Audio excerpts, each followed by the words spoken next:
মুস্তাফিজ ছোট্ট একটা দলের ছোট্ট একটা খেলোয়াড়, তোর যদি এত হেডম থাকে আমাকে হাসিনারে ফেরত দিয়া দেখা। আমি ফেনীতে অনেকগুলা কাজে জড়িত, এর মধ্যে একটা হচ্ছে বন্যা পরবর্তী সময় এই ফেনীর আমাদের যে বর্ডারে বল্লামুখা বাঁধটা আছে, এই বাঁধের কাজগুলোতে আমি একটু জড়িত, এবং এটা গর্ব করি না, বরং আমি নিজেকে সৌভাগ্যবান মনে করি যে এই সমস্ত কাজে কিছুটা সময় দিতে পারি।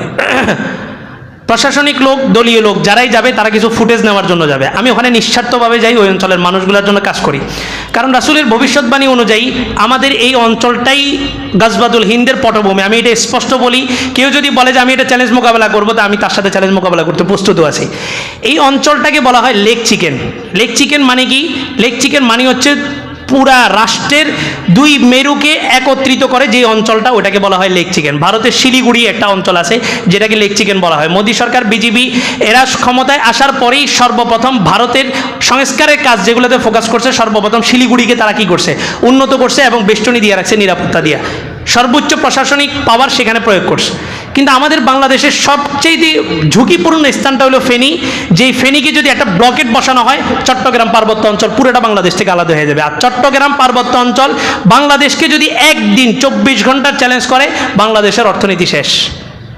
পুরা বাংলাদেশের অর্থনীতি, ইকোনমিক জোন কোথায়? মিরসরাইয়ের পরে দিয়ে ইকোনমিক জোন আছে আমাদের বাংলাদেশের। এই পুরা পার্বত্য অঞ্চলটা কি ইকোনমিক জোন মানে কি? শিল্প বাণিজ্য এলাকা, যেখান থেকে যেখানে টাকা পয়সা দিয়ে ইকোনমিক্স ব্যালেন্স দিয়ে পুরা বাংলাদেশ একটা ব্যালেন্সে দাঁড়ায়। তবে প্রশংসনীয় একটা অবস্থান। খেলাধুলাতে এমনি হারাম, তবে একটা কাজ ভালো লাগছে, আমাদের একজন খেলোয়াড় আছে মুস্তাফিজ। হ্যাঁ, যুবকরা তো চিনার কথা। 10 জন আশারায় মুবাশশারা সাহাবীর নাম যদি বলি, আমার মনে হয় না যে 95% যুবক এটার উত্তর দিতে পারবে। কিন্তু বাংলাদেশের কয়জন খেলোয়াড় আছে এবং কয়জন U19 খেলে, সবার নাম সবাই মুখস্থ আছে। তো মুস্তাফিজকে খেলায় নিবে না কেন? মুস্তাফিজ মুসলমান, পুরা ভারত এটা নিয়ে তোলপাড়। অথচ সাম্প্রদায়িক সম্প্রীতির এক বাংলাদেশ আমরা দৃষ্টান্ত দাঁড় করাইছি।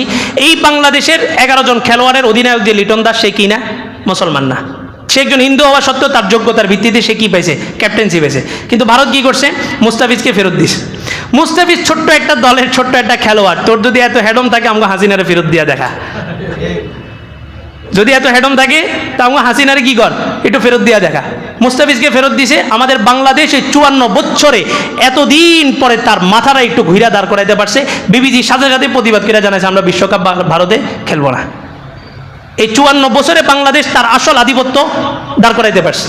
করিডোর, ভারত বাংলাদেশ করিডোর নাম শুনছিলেন না? হাসিনার আমলে যেটা হওয়ার কথা ছিল। বাংলাদেশের ভিতর দিয়া ভারত তার গাড়ি পাচার করবে, তার গাড়ি যাবে, অস্ত্রের গাড়ি যাবে। অস্ত্রের গাড়ি কি খালি যাবে না? সৈন্য যাবে, সব কিছু যাবে। এক ইলিয়াস ছাড়া ওই সময় বাংলাদেশের কেউ প্রতিবাদ করে নাই। ইলিয়াস যাকে গুম করা হয়েছিল, সে দ্বারায় বলছে এই ভারতের করিডোর যদি বাংলাদেশের উপরে বাস্তবায়ন হয় তো বাংলাদেশ তার সার্বভৌমত্ব হারাবে, বাংলাদেশের কোনো স্বাধীনতা থাকবে না, স্বাধীনতা হুমকির মুখে পড়বে। রামগড় ট্রানজিট, ভারত বাংলাদেশ ট্রানজিট তৈরি করা হয়েছে। এখন তো এই ইদানিং দেখতেছি নির্বাচনকে সামনে রেখে বাংলাদেশের বিভিন্ন জায়গায় সংস্কারের কাজ চলতেছে। ছাগলনাইয়া থেকে একদম রামগড় পর্যন্ত রাস্তাটা খুব ভিআইপি আকারে করা হইতেছে। সংস্কারের কাজ ভালো, তবে আমাদের ভিতরে একটু উদ্বেগ, একটু সন্দেহের উদ্বেগ এই জন্য দাগে যে ওখান দিয়ে তো বাংলাদেশের সাথে ভারতের একটা কানেকশন। ভারত বাংলাদেশ ট্রানজিট শুনেন না আপনার? রামগড়ে ব্রিজটা কমপ্লিট হয়েও গেছিল, উদ্বোধনের বাকি ছিল। আল্লাহ আকবার। এই সমস্ত জায়গা থেকে এই বাহিরের সমস্ত ষড়যন্ত্রগুলো মোকাবেলা করার জন্য যতদিন পর্যন্ত আমরা মুসলমানরা একত্রিত না হব এবং রাসূলের এই ভবিষ্যৎবাণীগুলোর উপর আমাদের যতক্ষণ পর্যন্ত আস্থা তৈরি না হবে, ততদিন পর্যন্ত আমরা এই বিপ্লব, জুলাই বিপ্লব, হাজারো বিপ্লব আসবে। আপনি কি মনে করেন হাদির নিরাপত্তার, হাদির কবরের নিরাপত্তায় যেই পরিমাণ এখন দেওয়া হয়েছে, হাদির জীবদ্দশা দেওয়া হয়েছে? হয় নাই। হাদি নিয়ে এক দলের এক নেতা কথা বলছে, ওই নেতাকে গত পরশুদিন গুলি করে শেষ করে দেওয়া হয়েছে। পুরো বাংলাদেশ মিডিয়াও এখনো আসে নাই মনে হয়, মিডিয়াও এখন এটা কাভারেজ করে নেই। একটা দলের একজন নেতা, সে হাদিকে নিয়ে বক্তব্য দেওয়া, তাকে কি করছে? গুলি করে শেষ করে দেওয়া হয়েছে। আর এই সমস্ত দলীয় রাজনীতি সব খেলার ভিতর আমার ইসলামকে টানা হইতেছে বারবার।